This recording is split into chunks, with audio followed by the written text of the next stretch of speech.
Hello everyone, ಜೈ ಶ್ರೀರಾಮ್. ಎಲ್ಲರೂ ಚೆನ್ನಾಗಿದ್ದೀರಾ ಅಂತ ಅಂದ್ಕೊಳ್ತಾ ಇವತ್ತಿನ ಈ ವಿಡಿಯೋನ ಸ್ಟಾರ್ಟ್ ಮಾಡ್ತಾ ಇದ್ದೀನಿ. ಇವತ್ತು ನಾನು ಈ ಫ್ರಾಕ್ನ ಯಾವ ಥರ ಸ್ಟಿಚ್ ಮಾಡಿದೆ ಅಂತ ತೋರಿಸ್ಕೊಡ್ತಾ ಇದ್ದೀನಿ.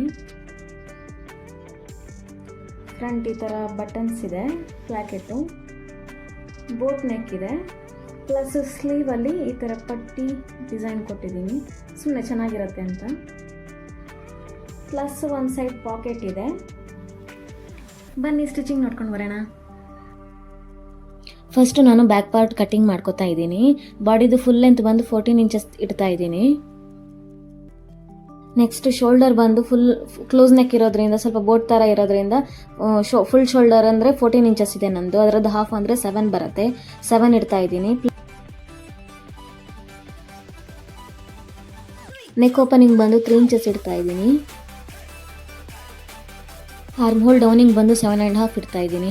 7 ಶೋಲ್ಡರ್ ಏನು ಇಟ್ಟಿದ್ದೀನಿ ಅದೇ, ಪ್ಲಸ್ 1/2 ಇಂಚ್ ಮೇಲೆ ಸ್ಟಿಚಿಂಗೋಸ್ಕರ ಈ ಥರ ಮಾರ್ಕ್ ಮಾಡ್ಕೊಂಡು ಒಂದು ಲೈನ್ ಹಾಕೋತಾ ಇದ್ದೀನಿ.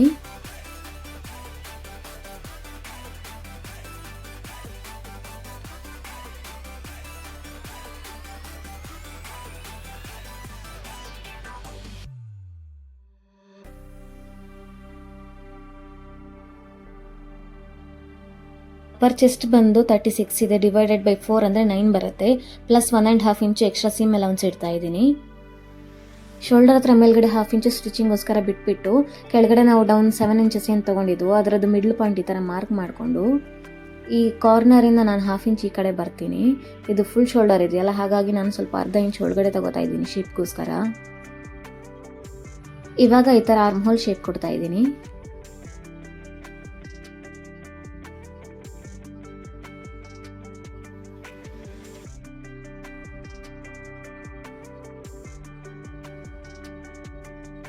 ಇವಾಗ ವೇಸ್ಟ್ ಮಾರ್ಕ್ ಮಾಡ್ಕೋತಾ ಇದ್ದೀನಿ.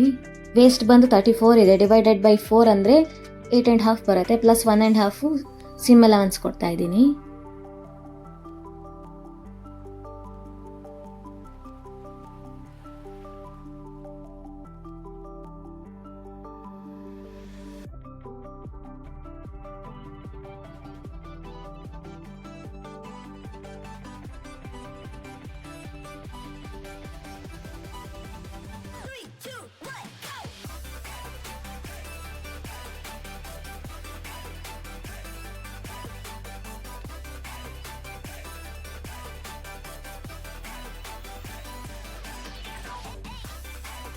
ಬ್ಯಾಕ್ ಪಾರ್ಟ್ ಕಟಿಂಗ್ ಆದಮೇಲೆ ನಾನು ಫ್ರಂಟ್ ಪಾರ್ಟ್ ಕಟಿಂಗ್ ಮಾಡ್ಕೋತಾ ಇದ್ದೀನಿ.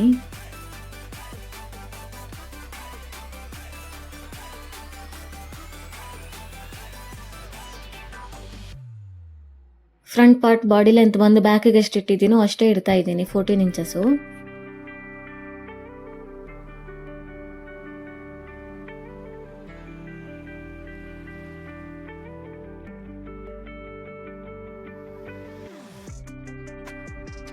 ಫ್ರಂಟಲ್ಲಿ ಬಟನ್ಸ್ ಇರೋದ್ರಿಂದ ನಾನು 2 ಇಂಚಸ್ ಎಕ್ಸ್ಟ್ರಾ ಆ್ಯಡ್ ಮಾಡ್ಕೋತಾ ಇದ್ದೀನಿ ಫಿನಿಶಿಂಗೋಸ್ಕರ.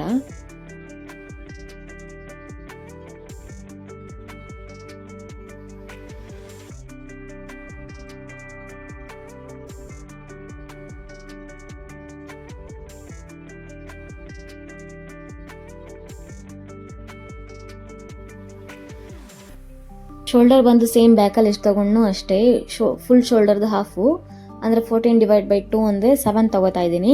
ನೆಕ್ ಓಪನಿಂಗ್ ಸೇಮ್ 3 ಇಂಚಸ್ ತಗೋತಾ ಇದ್ದೀನಿ.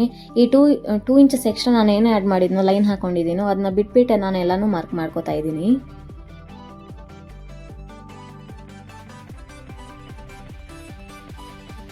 ಆರ್ಮ್ ಹೋಲ್ ಡೌನಿಂಗ್ ಶೋಲ್ಡರ್ 7 ಎಷ್ಟು ತೊಗೊಂಡಿದ್ದೀನೋ ಅಷ್ಟೇ ತೊಗೊಳ್ತಾ ಇದ್ದೀನಿ. ಪ್ಲಸ್ 1/2 ಇಂಚು ಆ್ಯಡ್ ಮಾಡ್ಕೋತಾ ಇದ್ದೀನಿ ಸ್ಟಿಚಿಂಗೋಸ್ಕರ. ಮೇಲ್ಗಡೆ 7 ಏನು ತೊಗೊಂಡಿದ್ದೀವೋ ಅದನ್ನು ಕೆಳಗಡೆ ಅದೇ ಥರ ಮೆಜರ್ ಮಾಡಿಕೊಂಡು ಈ ಥರ ಲೈನ್ ಹಾಕೋತಾ ಇದ್ದೀನಿ ಮಾರ್ಕ್ ಮಾಡಿಕೊಂಡು.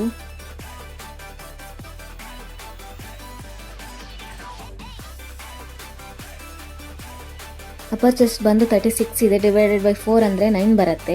ಪ್ಲಸ್ 1.5 ಇಂಚು ಸೀಮ್ ಅಲೌನ್ಸ್ ಕೊಡ್ತಾ ಇದ್ದೀನಿ. ಮೇಲ್ಗಡೆ ಸ್ಟಿಚಿಂಗೋಸ್ಕರ ನಾನು ಇವಾಗ ಅರ್ಧ ಇಂಚ್ ಬಿಟ್ಕೋತಾ ಇದ್ದೀನಿ. ಅದನ್ನ ಬಿಟ್ಬಿಟ್ಟು ಕೆಳಗಡೆ 7 ಇಂಚಸ್ ಏನಿದೆಯೋ ಅದರ ಮಿಡಲ್ ಪಾಯಿಂಟ್ ತಗೋತಾ ಇದ್ದೀನಿ.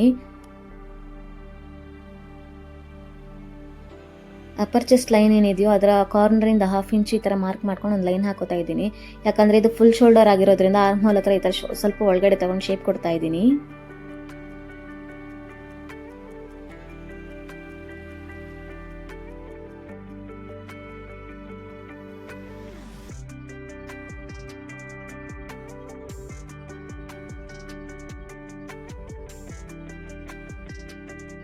ವೇಸ್ಟ್ ಬಂದು 34 ಇದೆ, ಡಿವೈಡೆಡ್ ಬೈ 4 ಅಂದರೆ 8.5 ಬರುತ್ತೆ.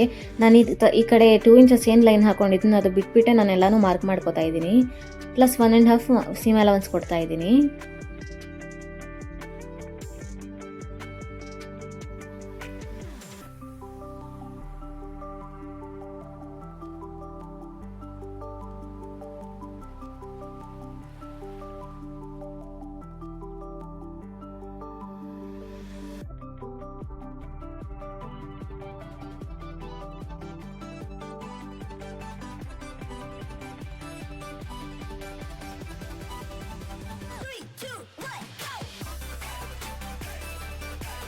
ಬಾಟಮ್ನ ಫ್ರಾಕ್ ಲೆಂತ್ನ ನಾನು ಆಲ್ರೆಡಿ ಕಟ್ ಮಾಡಿ ಇಟ್ಕೊಂಡಿದ್ದೀನಿ.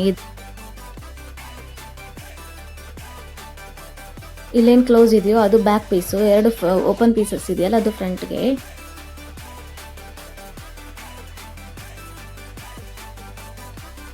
ಇವಾಗ ಸ್ಲೀವ್ಸ್ ಕಟಿಂಗ್ ಮಾಡ್ಕೋತಾ ಇದ್ದೀನಿ. ಇಲ್ಲಿ ಸ್ಲೀವ್ ಲೆಂತ್ ಬಂದು 10 ಇಂಚಸ್ ಇದೆ, ಪ್ಲಸ್ 1 ಇಂಚ್ ಆ್ಯಡ್ ಮಾಡ್ಕೋತಾ ಇದ್ದೀನಿ.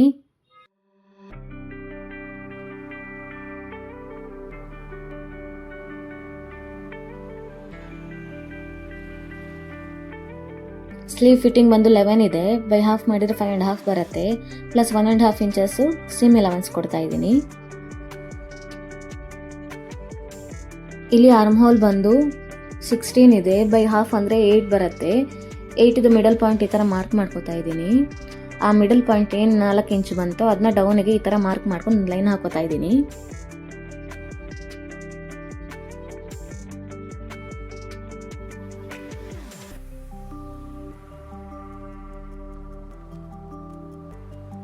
ಆರ್ಮ್ ಹೋಲ್ ಬಂದು 16 ಇದೆ, ಅದರದ್ದು ಹಾಫ್ ಬಂದು ಅಂದರೆ 8 ಇಂಚಸ್ ಮಾರ್ಕ್ ಮಾಡ್ಕೋತಾ ಇದ್ದೀನಿ, plus 1.5 inches seam allowance add ಮಾಡ್ಕೋತಾ ಇದ್ದೀನಿ. ಇವಾಗ ನಾವು 8 ಇಂಚಸ್ ಏನು ಮಾರ್ಕ್ ಮಾಡ್ಕೊಂಡಿದ್ವೋ ಅದರದ್ದು ಹಾಫ್ ನಾನು 4 ಇಂಚಸ್ನ ಈ ಥರ ಮಾರ್ಕ್ ಮಾಡಿಕೊಂಡು ಮೇಲ್ಗಡೆಗೆ ಒಂದು ಲೈನ್ ಹಾಕೋತಾ ಇದ್ದೀನಿ. ಮೇಲ್ಗಡೆಗೆ ಲೈನ್ ಹಾಕೊಂಡಿದ ಮೇಲೆ ಅದರದ್ದು ಪುನಃ ಹಾಫ್ ತಗೋತಾ ಇದ್ದೀನಿ, ಅಂದರೆ 4ದು ಹಾಫು 2 ಪ್ಲಸ್ ಅದರಿಂದ ಕೆಳಗಡೆ ಒಂದು ಹಾಫ್ ಇಂಚು ಡೌನ್ಗೆ ಮಾರ್ಕ್ ಮಾಡ್ಕೋತಾ ಇದ್ದೀನಿ. ಮಾರ್ಕ್ ಮಾಡ್ಕೊಂಡು ಈ ಥರ ಒಂದು ಶೇಪ್ ಕೊಡ್ತಾ ಇದ್ದೀನಿ, ಆರ್ಮ್ ಹೋಲ್ ಶೇಪು.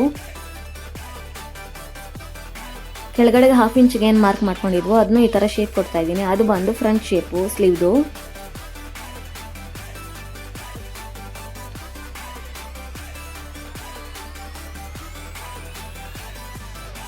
ಸ್ಲೀವ್ಗೆ ಪಟ್ಟಿ ಥರ ಕೊಡೋದ್ರಿಂದ ನಾನು ಇಲ್ಲಿ ಜಸ್ಟ್ ಮಾರ್ಕ್ ಮಾಡಿ ತೋರಿಸ್ತಾ ಇದ್ದೀನಿ ಅಷ್ಟೇ.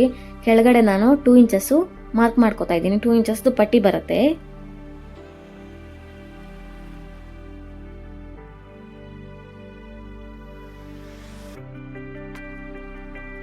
ಕಟ್ಟಿಂಗ್ ಎಲ್ಲ ಆದಮೇಲೆ ಇವಾಗ ನಾನು ಬ್ಯಾಕ್ ಪಾರ್ಟ್ನ ಫಿನಿಶ್ ಮಾಡ್ಕೋತಾ ಇದ್ದೀನಿ. ಬ್ಯಾಕ್ ಪಾರ್ಟಲ್ಲಿ ಫಸ್ಟ್ ನೆಕ್ ಫಿನಿಶಿಂಗ್ ಮಾಡ್ಕೊತಾ ಇದ್ದೀನಿ. ನೆಕ್ ಫಿನಿಶಿಂಗ್ಗೆ ಈ ಥರ 2 ಕ್ರಾಸ್ ಪೀಸ್ನ ಕಟ್ ಮಾಡಿ ಇಟ್ಕೊಂಡಿದ್ದೀನಿ, ಅದನ್ನ ಅಟ್ಯಾಚ್ ಮಾಡ್ಕೊತಾ ಇದ್ದೀನಿ. ಫಸ್ಟ್ಗೆ ನಾನಿಲ್ಲಿ ಈ ಥರ ಕ್ರಾಸ್ ಪೀಸ್ನ ಈ ಥರ ಇಟ್ಕೊಂಡು ಸ್ಟಿಚ್ ಮಾಡಿಕೊಂಡು ನಾಚಸ್ ಹಾಕೊಂಡೆ. ಇವಾಗ ಮೇಲ್ಗಡೆಯಿಂದ ಕಿನಾರಿ ಸ್ಟಿಚ್ ಹಾಕೋತಾ ಇದ್ದೀನಿ. ನೋಡಿ, ಕಿನಾರಿ ಸ್ಟಿಚ್ ಈ ಥರ ಕಾಣುತ್ತೆ. ಅದಾದಮೇಲೆ ಈ ಥರ ಡಬಲ್ ಫೋಲ್ಡ್ ಮಾಡಿಕೊಂಡು ಒಳಗಡೆಯಿಂದ ಸ್ಟಿಚ್ ಹಾಕೋತಾ ಇದ್ದೀನಿ.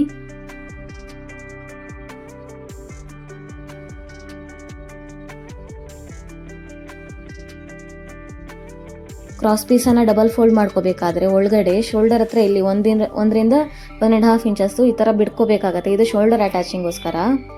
ಫ್ರಂಟ್ ಪಾರ್ಟಲ್ಲಿ ಪ್ಲಾಕೆಟ್ದು ಸ್ಟಿಚ್ ಮಾಡೋದು ಬೈ ಮಿಸ್ ಆಗಿ ರೆಕಾರ್ಡ್ ಆಗಿಲ್ಲ. ಇಲ್ಲಿ ನಾನು ಫ್ರಂಟ್ ಪಾರ್ಟ್ದು ನೆಕ್ಕನ್ನು ಕೂಡ ಕ್ರಾಸ್ ಪೀಸಿಂದ ಫಿನಿಶಿಂಗ್ ಮಾಡ್ಕೋತಾ ಇದ್ದೀನಿ. ಎರಡನ್ನೂ ಈ ಥರ ಸ್ಟಿಚ್ ಮಾಡಿಕೊಂಡು ನಾಚಸ್ ಹಾಕೊಂಡಿದ್ದೀನಿ. ಅದಾದಮೇಲೆ ಮೇಲ್ಗಡೆಯಿಂದ ಕಿನಾರಿ ಸ್ಟಿಚ್ ಹಾಕೊಂಡಿದ್ದೀನಿ.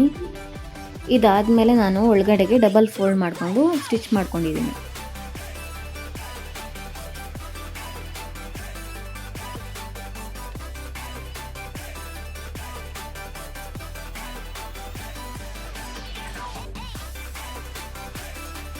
ನೋಡಿ, ಫ್ರಂಟ್ ನೆಕ್ ರೆಡಿ ಆಯಿತು. ಇವಾಗ ಶೋಲ್ಡರ್ ಅಟ್ಯಾಚಿಂಗ್ಗೆ ಬ್ಯಾಕ್ ನೆಕ್ಕಲ್ಲಿ ನಾವೇನೋ 1.5 ಇಂಚಸ್ ಈ ಥರ ಬಿಟ್ಕೊಂಡಿದ್ವು, ಅದನ್ನ ಓಪನ್ ಮಾಡ್ಕೊಂಡು ಈ ಥರ ಮೇಲ್ಗಡೆಯಿಂದ ಫೋಲ್ಡ್ ಮಾಡ್ಕೊಂಡು ಸ್ಟಿಚ್ ಮಾಡ್ಕೋತಾ ಇದ್ದೀನಿ ಫಿನಿಶಿಂಗೋಸ್ಕರ. ಎರಡೂ ಶೋಲ್ಡರನ್ನು ಈ ಥರ ಮಾಡ್ಕೋತಾ ಇದ್ದೀನಿ. ಪೂರ್ತಿ ವಿಡಿಯೋನ ಸ್ಕಿಪ್ ಮಾಡದೆ ನೋಡಿ, ನೀಟಾಗಿ ಅರ್ಥ ಆಗಬಹುದು.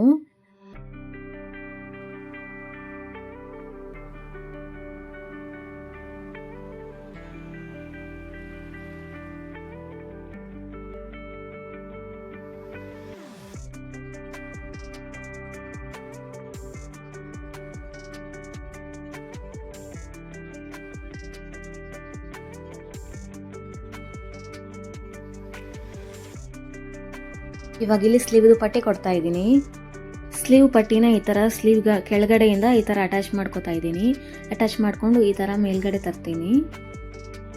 ಅಟ್ಯಾಚ್ ಮಾಡಿರೋ ಲೈನ್ ಏನಿದೆ ಅದನ್ನ ಮೇಲ್ಗಡೆ ಮಾಡ್ಕೊಂಡು ಒಂದು ಕಿನಾರಿ ಸ್ಟಿಚ್ ಹಾಕೋತಾ ಇದ್ದೀನಿ. ಇವಾಗ ಇದನ್ನು ಈ ಥರ ಇಟ್ಕೊಂಡು ಒಂದು ಫೋಲ್ಡ್ ಮಾಡ್ಕೊಂಡು ಈ ಥರ ಸ್ಟಿಚ್ ಮಾಡ್ಕೊತಾ ಇದ್ದೀನಿ.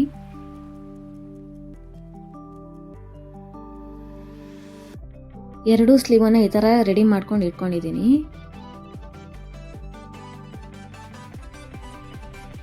ರೆಡಿ ಮಾಡ್ಕೊಂಡಿರೋ ಎರಡೂ ಸ್ಲೀವ್ನ ಈ ಥರ ಅಟ್ಯಾಚ್ ಮಾಡ್ಕೊತಾ ಇದ್ದೀನಿ.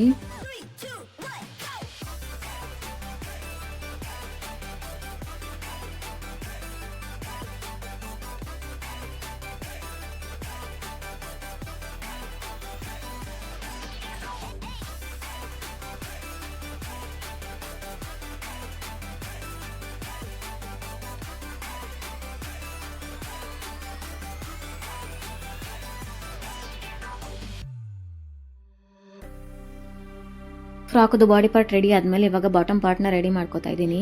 ಈ ಥರ ಫ್ರಂಟ್ದು 2 ಪೀಸ್ಗಳಿದೆ. ಇದನ್ನ ಬಾಟಮ್ ಪಾರ್ಟ್ನ ಫ್ರಂಟ್ ಪಾರ್ಟ್ನ ಪ್ಲಾಕೆಟ್ ಥರ ಕೊಡ್ತಾ ಇರೋದ್ರಿಂದ ಈ ಥರ ಡಬಲ್ ಫೋಲ್ಡ್ ಮಾಡಿಕೊಂಡು ಸ್ಟಿಚ್ ಮಾಡ್ಕೊತಾ ಇದ್ದೀನಿ.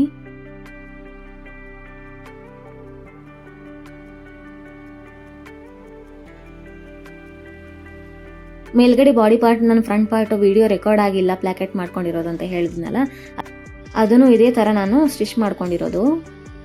ಈ ಥರ ಸ್ಟಿಚ್ ಮಾಡ್ಕೋಬೇಕಾದ್ರೆ ವೇಸ್ಟ್ ಹತ್ರ ನಾವು ಅಟ್ಯಾಚ್ ಮಾಡ್ತೀವಲ್ಲ ಮೇಲ್ಗಡೆ ಪಾರ್ಟು, ಅಲ್ಲಿ ನಾನು ಸ್ವಲ್ಪ 1-2 ಇಂಚಸ್ ಬಿಟ್ಕೋತಾ ಇದ್ದೀನಿ. ಸ್ಟಿಚ್ ಮಾಡ್ಕೋತಾ ಇಲ್ಲ, ಈ ಥರ ಡಬಲ್ ಫೋಲ್ಡ್ ಮಾಡಿಕೊಂಡು ಲಾಸ್ಟಲ್ಲಿ ಫಿನಿಶಿಂಗೋಸ್ಕರ ನಾನು ಆ ಥರ ಬಿಟ್ಕೊಳ್ತಾ ಇರೋದು.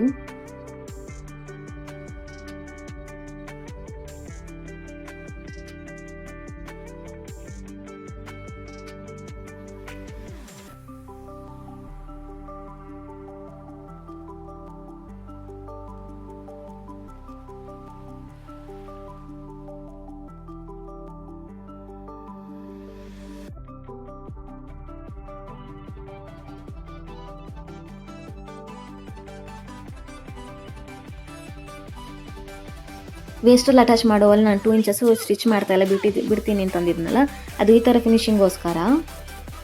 ಇವಾಗ ವೇಸ್ಟನ್ನು ಅಟ್ಯಾಚ್ ಮಾಡ್ಕೋತಾ ಇದ್ದೀನಿ. ಬಾಡಿ ಪಾರ್ಟ್ ಮತ್ತು ಕೆಳಗಡೆ ಬಾಟಮ್ ಪಾರ್ಟ್ನ ಅಟ್ಯಾಚ್ ಮಾಡ್ಕೋತಾ ಇದ್ದೀನಿ. ಈ ಥರ ಅಟ್ಯಾಚ್ ಮಾಡ್ತಾ ಅಲ್ಲಲ್ಲಿ ಸ್ವಲ್ಪ ಸ್ವಲ್ಪ ಚಿಕ್ಕದಾಗಿ ಪ್ಲೀಟ್ಸ್ ಕೊಡ್ತಾ ಇದ್ದೀನಿ.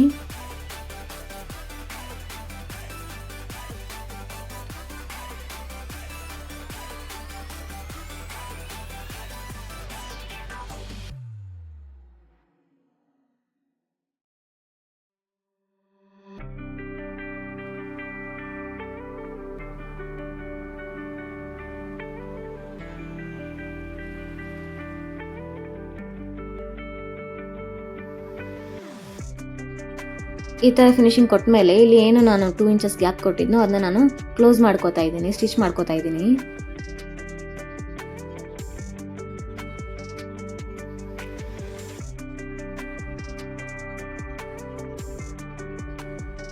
ಇನ್ನೊಂದು ಸೈಡ್ಗೂ ನಾನು ಅದೇ ಥರ ಸ್ಟಿಚ್ ಮಾಡ್ಕೋತಾ ಇದ್ದೀನಿ. ಒಂದು ಓಪನ್ ಈ ಥರ ಮಾಡಿಕೊಂಡು ಸ್ಟಿಚ್ ಸ್ಟಾರ್ಟ್ ಮಾಡ್ಕೋತಾ ಇದ್ದೀನಿ.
ಫ್ರಂಟ್ ಪಾರ್ಟ್ ವೇಸ್ಟ್ ಅಟ್ಯಾಚ್ ಆಗಿದೆ ನೋಡಿ, ಈ ಥರ ಫಿನಿಶಿಂಗ್ ಕಾಣಿಸ್ತಾ ಇದೆ. ಫ್ರಂಟ್ ಪಾರ್ಟಲ್ಲಿ ಪ್ಲಾಕೆಟ್ ಫಿನಿಶಿಂಗ್ ಆದಮೇಲೆ ನಾನು ಈ ಥರ ಒಂದು ಸ್ಟಿಚ್ ಹಾಕೋತಾ ಇದ್ದೀನಿ. ಯಾಕಂದರೆ ಫ್ರಂಟ್ ಓಪನ್ ಬೇಡ ನನಗೆ, ಕ್ಲೋಸ್ ಮಾಡ್ಕೋತಾ ಇದ್ದೀನಿ. ಸುಮ್ಮನೆ ಶೋ ಬಟನ್ ಆ್ಯಡ್ ಮಾಡ್ಕೋತೀನಿ ಅಷ್ಟೇ.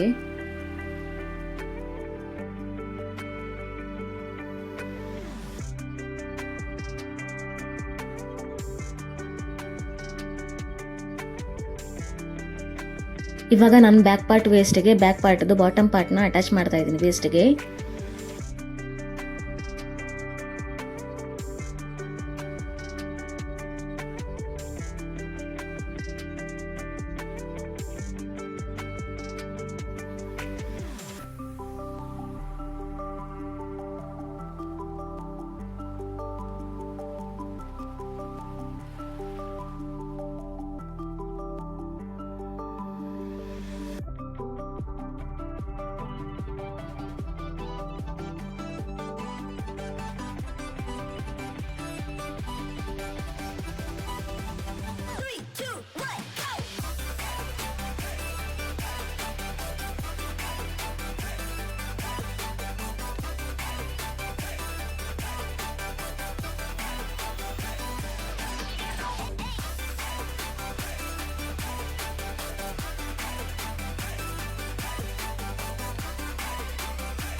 ಇವಾಗ ನಾನು ಬಾಟಮ್ ಪಾರ್ಟ್ಗೆ ಒಂದು ಸೈಡ್ಗೆ ಪಾಕೆಟ್ ಅಟ್ಯಾಚ್ ಮಾಡ್ತಾ ಇದ್ದೀನಿ.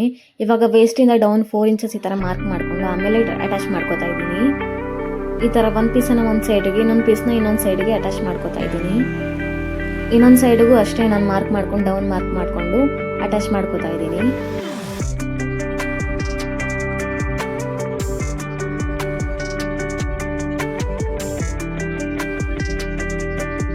ಪಾಕೆಟ್ ಅಟ್ಯಾಚ್ ಆದಮೇಲೆ ನಾನು ಈ ಥರ ಸೈಡ್ಸ್ ಫಿನಿಶಿಂಗ್ ಮಾಡ್ಕೋತಾ ಇದ್ದೀನಿ, ಎರಡು ಸೈಡನ್ನು.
ಎರಡೂ ಸೈಡ್ಸ್ ಅಟ್ಯಾಚ್ ಆದಮೇಲೆ ಬಾಟಮಲ್ಲಿ ನಾನು ಫಿನಿಶಿಂಗ್ಗೋಸ್ಕರ ಈ ಥರ ಡಬಲ್ ಫೋಲ್ಡ್ ಮಾಡಿಕೊಂಡು ಸ್ಟಿಚ್ ಹಾಕೋತಾ ಇದ್ದೀನಿ.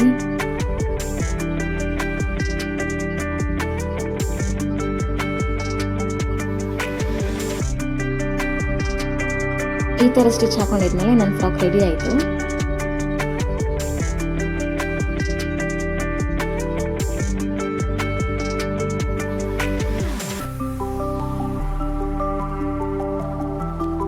ನೋಡಿದ್ರಲ್ಲ, ಈ ಫ್ರಾಕ್ ಹೇಗಿದೆ, ಇಷ್ಟ ಆಯ್ತಾ ಅಂತ ಕಮೆಂಟಲ್ಲಿ ತಿಳಿಸಿ. ನೆಕ್ಸ್ಟ್ ವಿಡಿಯೋದೊಂದಿಗೆ ನಾನು ಸಿಗ್ತೀನಿ. ಅಲ್ಲಿವರೆಗೂ ಥ್ಯಾಂಕ್ ಯು. ರಾಮ್ ರಾಮ್.